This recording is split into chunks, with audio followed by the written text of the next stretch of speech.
Sa kauna-unahang pagkakataon, matapos ang ginanap na engagement party namin ni Rafael, ay nakaramdam ako ng saya. Nakareceive ako ng message mula kay Miss Rose para ipaalala ang schedule check-up ko mamaya. Bahagya ko pang hinimas ang tiyan ko at napangiti. Susundiin daw ako ni Larry para hindi na ulit ako mahirapan sa biyahe. Hawak ko na ang form para mag-file ako ng leave. Matapos ang party namin ay hindi na kami nagkausap muli ng maayos ni Rafael. Hindi ko naman magawang tawagan siya dahil naduduwag ako. Baka lalo lang siyang mainis sa akin. Iniisip ko nga na baka bigla niyang hindi ituloy ang kasal namin. Isa pa, sa ikinalulungkot ko ay dahil alam kong tampo na naman sa akin si nanay. Naging madalang ulit ang pagtawag niya sa akin. Isang araw ay bala kong umuwi sa probinsya para kausapin siya at magpaliwanag. Ayaw kong tuluyan na naman siyang magalit sa akin. Naramdaman ko ang pagguhit bigla ng sakit sa aking puson at bahagya pa akong napaigtad. Don't worry anak, magiging okay din tayo. Mahinang bulong ko at hinimas-himas ko pa ang puson.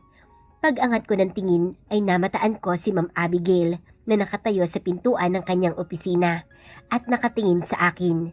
Humakbang siya papalapit sa akin. Tapatin mo nga ako, Miss Angela. Is it true that you're pregnant? Diretsahang tanong niya.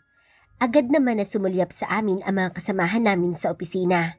Sa tingin ko ay hindi ko na kailangan pang itago ito sa kanila. Yes ma'am, magpapaalam nga po sana ako sa inyo na mag-half day para sa check-up ko mamaya. Sagot ko. Kitang-kita ko ang makahulugang nagkatinginan si Jonah at mga kasama niya. Si Ma'am Abigail naman ay napakurap sa inamin ko sa kanya. Ilang buwan na yan, Miss Angela? 3 months na po. 3 buwan? Napataas ang kilay niya. Mabuti na lang at suot ko noon ang aking engagement ring. Agad na dumako doon ang kanyang mga mata at napanganga siya pagkakita doon. Is that a diamond ring? Yes po ma'am. Tipid na sagot ko rito.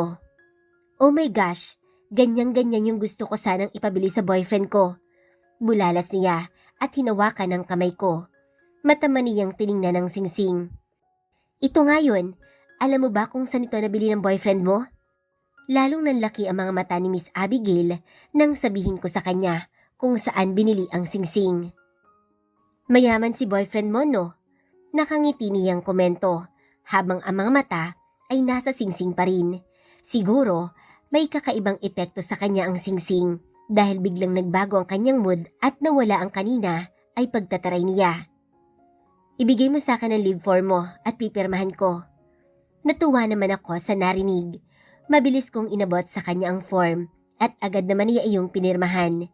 Tumalikod na siya at bumalik sa opisina. Pagkaalis niya sa harapan ko ay agad akong kinulit ni Nina. Congratulations, ikakasal ka na pala. Bulong niya sa akin. Ngumiti ako kahit paan totoo ay nag-aalala ako. Paano kung biglang magbago ang isip ni Rafael ni hindi pa kami nagkakausap ulit? Ang mga wedding coordinators lang ang kumakausap sa akin tungkol sa preparasyon ng wedding namin. Magsasalita pa lang ako pero nakalapit na agad sa akin si Jonah. Totoo, ikakasal ka? Nakakalokong tanong niya. Oo naman, matapang na sagot ko. Nag-propose siya sa'yo? Oo, heto our engagement ring. Ipinakita ko pa sa kanya ang singsing na suot ko. Ha? Di ba may asawa yung boyfriend mo? Nag-propose siya sa'yo para hindi ka bumitaw? Pinangakuan ka din ba niya na ipapaanalang kasal niya sa asawa niya? Pero sinasabi ko sa'yo, tatanda ka na lang pero hindi maaanal ang kasal niya. Mabuti sana kung pinaprocess nga ang annulment. Paano kung hindi? Sinasabi ko sa'yo, Angela, masakit ang umasa. Umahon ang dugo ko sa sinasabi ni Jonah. Ang lakas ng loob niyang magkomento sa buhay ko, kahit hindi naman niya alam ang totoo. Akmang magsasalita ako, pero naunahan ako ni Nina. Bakit parang alam na alam mo yata, Jonah? Kabit ka ba? Baliwalang tanong niya habang nag-aayos ng mga papel sa desk. Nanlaki ang mga mata ko sa narinig, pero ang nakaagaw ng atensyon ko ay ang naging reaksyon ni Jonah. Natigilan siya, parang nasapulyata siya sa sinabi ni Nina. Dahil hindi umimik si Jonah, ay sinulyapan siya ni Nina. Noon siya nakabawi at galit na sumagot. Ako? Kabit? Nakikita niyo ba ang boyfriend ko na sumusundo sa akin? Iyang kaibigan mo ang kabit. Siguro, Jonah, panahon na para malaman mo ang totoo. Binata ang boyfriend ko at ngayong buwan ay ikakasal din kami. Nakakalokang tumawa siya. Oh, tingnan natin. Mahirap umasa, girl. Umismid muna siya, saka bumalik sa table niya. Dahil kay Jonah ay nasira na ang mood ko. Pabagsak na ibinaba ko ang mga papel sa table at pinilit magtrabaho. Mabuti na lang at half day lang ako dahil hindi ko alam kung kaya ko pang magtimpi maghapon sa ugali ni Jonah. Huwag mo nang pansinin yon, Angela. Feeling ko, inggit talaga sa'yo yun. Ani ni Nina. Hindi ko alam kung bakit ba ang init ng dugo niya sa akin ng babaeng yan. Ang sarap patulan. Inis na sagot ko. Pakiramdam ko, konti na lang at papatulan ko na siya. Masyadong madami akong iniisip at hindi ko siya kayang pagpasensyahan ngayon. Tiningnan ko ang pwesto niya at lalo akong nanggigil nang makitang nakatingin siya sa akin at ang mga kaibigan niya. Nagtawanan pa ang mga ito, saka tiningnan akong muli. Hindi ako nagbawi ng tingin kay Jonah. Alam kong nanlilisik na ang mga mata ko pero tinaasan lang niya ako ng kilay. Gusto ko na siyang patulan kahit ngayon lang pero bigla namang tumunog ang cellphone ko. Yes? Inis na tanong ko. Wala akong narinig na sagot sa kabilang linya kaya inis na tiningnan ko kung sino ang tumatawag. Unknown number lang iyon. Hello? Sino ba to? Wala pa ring sagot kaya pinindot ko na ang end call. Itinuon ko ang attention ko sa monitor ng computer ko pero biglang tumunog na naman ang cellphone ko at iyon ulit ang tumatawag. Inis na sinagot ko iyon. Hello? Hindi ko na itinago ang inis sa aking boses. I'm just checking if you're okay. Natigilan ako pagkarinig sa boses ni Rafael. Anong hangin kaya ang nalanghap niya kung saan man siya naroroon at bigla niya akong naalala. Bakit ka napatawag? Tanong ko. Bigla ay napabura ang inis ko at napalitan naman ng kaba. You seem in a bad mood today. What happened? At bakit naman kaya bigla siya naging interesado kung ano man ang nangyayari sa buhay ko? Kung makapagtanong siya, parang hindi niya ako binabaliwala ng ilang araw. Wala, mga katrabaho ko lang na walang magawa kundi busitin ako. Malamig na tugon ko. Sino? Seryosong tanong niya. Wala. Bakit ka nga pala napatawag? Ngayon ang check-up mo, sagot niya. Napataas ang kilay ko. Tumawag siya para sabihin ngayon ang check-up ko. Alam ko na, nasabi na sa akin ni Rose, susunduin daw ako ni Larry. Mabuti naman kung ganoon, maiksing sagot niya. Salamat. Ano kaya ang nangyayari sa lalaking ito? Nakakailang ang usapang ito dahil ilang araw siyang hindi nagparamdam. Gustuhin ko mang magtanong ay nahihiya naman ako sa kanya. Hanggang ngayon, hindi ko alam kung gaano siya kagalit sa akin dahil sa nalaman niyang naging relasyon ko kay Oliver. Okay, just let me know if there's anything else you need. Okay, iyon lang at pinutol na niya ang tawag. Ilang minuto na matapos ang usapan namin pero nakatitig pa rin ako sa aking cellphone. Siguro ay natatakot lang din siya na hindi matuloy ang kasal kaya napatawag sa akin o baka naman sadyang busy siya nitong mga nakaraang araw. Narinig mo ba, baby, ang usapan namin ng daddy mo? Ang awkward, di ba? Kausap ko sa tiyan ko. Don't worry, magiging okay din kami. Dumating ang tanghalian at bumalik na ang excitement ko. Gustong gusto ko nang makita ang baby na ito. Gaano na kaya siya kalaki? Ayos na ayos ako habang papalabas ng building. Namataan ko agad ang sasakyan na kadalasang gamit ni Larry tuwing susunduin ako, kaya agad akong lumapit doon. Nakangiting binuksan ko ang pintuan ng backseat, pero para akong naistatwa nang makita ko si Rafael sa loob. Napakunot noon naman siya nang mapansin ang reaction ko. Tahimik na naupo ako sa tabi niya. Hindi ko din siya magawang tingnan dahil sa hiya. Maging siya naman ay tahimik din at wala pa rin yata akong balak kausapin kaya nakapagtatakang sumama pa siya ngayon. Mami Angela, kumusta ka? Nakangiting tanong sa akin ni Doktora C. As usual, ay nagtanong siya sa akin ng mga symptoms ko at kinuha ang timbang ko. Nagsusuka ka pa ba? Hindi na po, Dok. Sagot ko habang kinukuhanan ako ng blood pressure ng isa pang nurse. Iniinom mo ba ang vitamins mo? Paninigurado niya. Opo, Dok. Nabawasan ka ng timbang? Iniiwasan mo bang ma-stress? Kapag hindi ka nag-gain ng weight next month, ay baka i-confine kita. Banta niya sa akin. Kabadong napasulyap ako kay Rafael na nasa tabi ko. Tila nag-iisip din siya sa sinabi ni doktora. Ayaw kong ma-confine pero sa sitwasyon ko ay mahirap yatang hindi ma-stress. Next month, Doc, sigurado po ako madadagdagan na ako ng timbang. Okay, let's go. Check natin si baby. We will perform a pelvic ultrasound. Iginiya niya ulit ako doon sa isang kama. Nahiga ako doon at may malamig na gel na inilagay si doktora sa bandang puson at tiyan ko. Maya-maya pa ay may hawak na siyang transducer at hinahanap si baby. Ang mga mata ko naman ay nakaabang sa monitor sa harapan ko. Hindi ko maintindihan ang mga image na lumalabas doon at nakikita kong nahihirapan na si doktora na mahanap ang baby. Nagsisimula na rin akong kabahan at parang gusto ko nang maiyak. Asan ka na, baby? Magpakita ka na. Hinahanap ka na ni mami at daddy, oh. Kausap ni doktora sa tiyan ko. Sinulyapan ko si Rafael na noon pala ay nakatitig na rin sa akin. Hindi ako nagbawi ng tingin. Nababasa ko din ang takot sa kanyang mga mata kahit pilitin niyang itago iyon. Inabot niya mga kamay ko at bahagya iyong pinisil. Tipid na ngumiti ako sa kanya. Ayan na mami si baby, nagpakita din sa wakas. Naagaw ni doktora ang atensyon naming dalawa. Agad na napatingin ako sa monitor at tuluyan ng nagtubig ang aking mga mata. Naroon ang maliit na figura ng isang baby.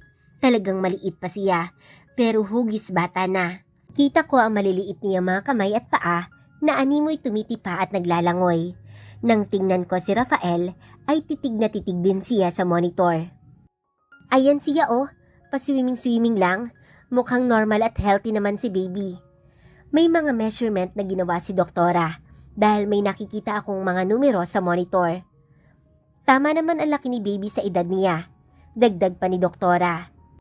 Natapos ang check-up ko kay doktora at tulad ng nakaraan ay madami siyang bilin sa akin. Binigyan niya rin ako ng vitamins na sapat para sa isang buwan. Nakalabas na kami sa klinik niya pero hindi pa rin maalis ang ngiti ko habang nakatitig sa ultrasound result na hawak ko. He's cute. Komento din ni Rafael.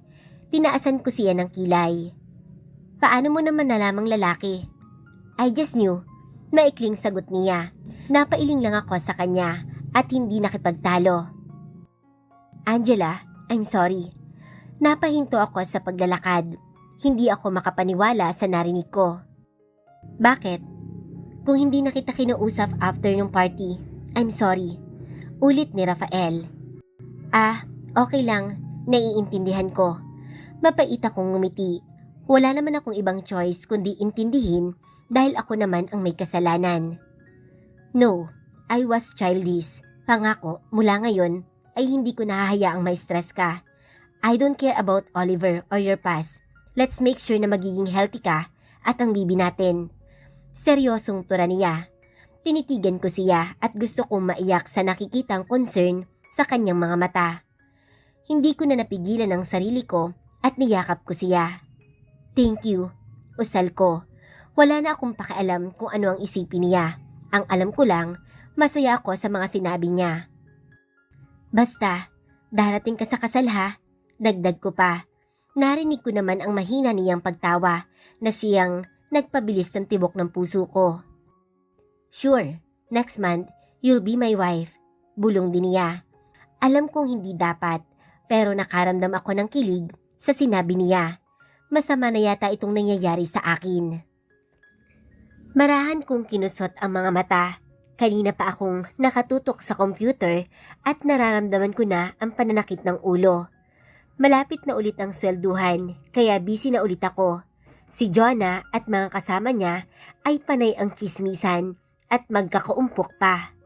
Malaya silang nagkwekwentuhan dahil si Ma'am Abigail ay nasa meeting kasama ang mga managers ng iba't ibang department.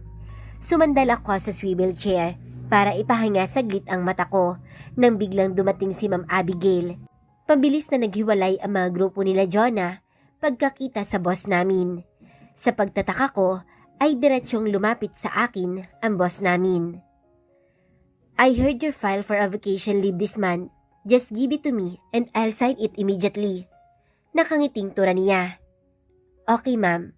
Dahil sa pagkataranta ay nakalimutan ko nang itanong kung paano niya nalaman.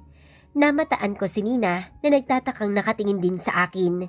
Nagtatanong ang mga mata pero nagkibit balikat na lang ako. Kinahapunan ay maaga akong gumayak dahil imimit ko pa ang wedding coordinator at sasamahan pa niya ako para i-fit ang aking gown. Susunduin naman ako ni Larry para hindi ako mahirapan. Naroon ako sa parking ng building at hinihintay si Larry nang mamataan ko si Oliver na nakatingin sa akin. Humakbang siya papalapit sa akin kaya agad akong pumihit patalikod para umiwas. Pero bago pa ako makahakbang ay tinawag niya ako. Angela, wait! Nakuha niya ang atensyon ng ilang kong kasamahan, pati na rin si Jonah. Napipilitang nilingon ko siya. Again, he is back to being the Oliver I knew.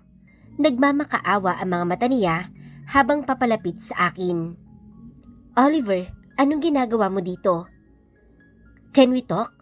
Alam kong galit ka sa akin at wala na tayong dapat pag-usapan pa, Oliver. Bakit ka ba nandito? Umalis ka na. Mahina pero madiin kong sambit. Sinulyapan ko siya at nakapagtatakang nakalatag sa mga mata niya ang sakit dahil sa sinabi ko. Please, Angela, magpapaliwanag ako. Hindi ko kailangan ng paliwanag mo. Umalis ka na at wag mo na akong pupuntahan ulit dito. Don't marry him, Angela. Pakiusap niya. Unti-unting umahon ang inis ko. Akala niya yata ay nalimutan ko kung paano niya ako pinagsalitaan ng masasakit sa harapan ni Rafael. Oliver, pwede ba? Ano bang sinasabi mo? Umalis ka na. Hindi na natin kailangan mag-usap pa. Malinaw na sa akin ang lahat. Malinaw na kung paano mo ako niloko. Angela, umalis ka na. Singhal ko sa kanya na agad kong pinagsisihan dahil lalong napatingin sa amin ang mga kasamahan ko sa trabaho. Hindi ko na tiningnan si Oliver at nang mamataan ko ang sasakyan na dala ni Larry ay mabilis akong lumapit doon at sumakay. Bahagya kong hinilot ang balikat pagkatapos kong ayusin ang payroll. Pagod pa ako dahil sa dami ng inaasikaso ko kahapon, kasama ang wedding coordinator na kinatagpo ko. Ipinakita niya sa akin na magiging arrangement ng simbahan, ang food menu, design ng cake, program, list ng guests at madami pang iba. Kahulihan ay nagtungo kami sa dress shop para isukat ang gown. Ngunit lahat ng iyon ay halos hindi ko naintindihan dahil kay Oliver. Nababagabag ako sa biglaan niyang pagpapakita sa akin sa opisina. Pagkatapos niya akong pagsalitaan ng masasakit, ay bigla siyang magpapakita sa akin para magpaliwanag. Ano bang ipapaliwanag niya? Tumawag din si Rafael, kinagabihan, para kumustahin ako at mas pinili ko na lang na hindi sabihin sa kanya ang tungkol sa pagpunta ni Oliver sa opisina. At least hindi naman ako malandi at two-timer. Hindi katulad nung isang kilala ko. Narinig kong sinabi ni Jonas sa kausap niya. Nagtaka pa ako dahil nang sulyapan ko siya at ang kausap niya ay nakatingin sila sa akin. Sinasabi ko na nga ba at may laman ang mga salita niya. Base sa mga tingin nila sa akin ay alam ko nang ako ang pinapatamaan niya dahil lang sa nakita niya si Oliver kahapon na kausap ko. Inis na tumayo ako at naglakad patungo sa pwesto ni Jonah. Nabahala naman si Ninya na agad ding tumayo at sumunod sa akin. Alam ko kung anong ginagawa mo, Jonah. Pinilit kong maging mahinahon kahit pa gustong-gusto ko siyang saktan. Ayaw kitang patulan, pero alam natin pareho na pwede kitang ireklamo sa ginagawa mo. Nakakalokang tumawa si Jonah. Oh, talaga? Ireklamo mo nga? Wala naman akong sinasabi ah. Tinatamaan ka ba? Tiningnan ko siya ng masama, pero ngumisi lang siya. Your life is interesting kasi Angela, may ginagawa kang masama kaya deserve mo yan. Isa kang kabit, kaya dapat alam mong mapag-uusapan ka talaga. Oh wait, hindi ka nga lang pala kabit, two-timer ka din. Hindi totoo yan. Bakit ba ang hilig mong pakialaman ng buhay ko? Hindi ko na napigilan ang sarili ko. Akmang hahablutin ko ang buhok niya, pero maagap akong napigilan ni Nina. May ilang din na pumigil sa akin, pero ang mga alipores ni Jonah ay nakangisi pa sa akin. Angela, kumalma ka. Kausap sa akin ni Nina. Baka kung mapaano ka pa at ang baby mo. Sumusobra na kasi ang babae na yan. Halos hapuin ako sa galit.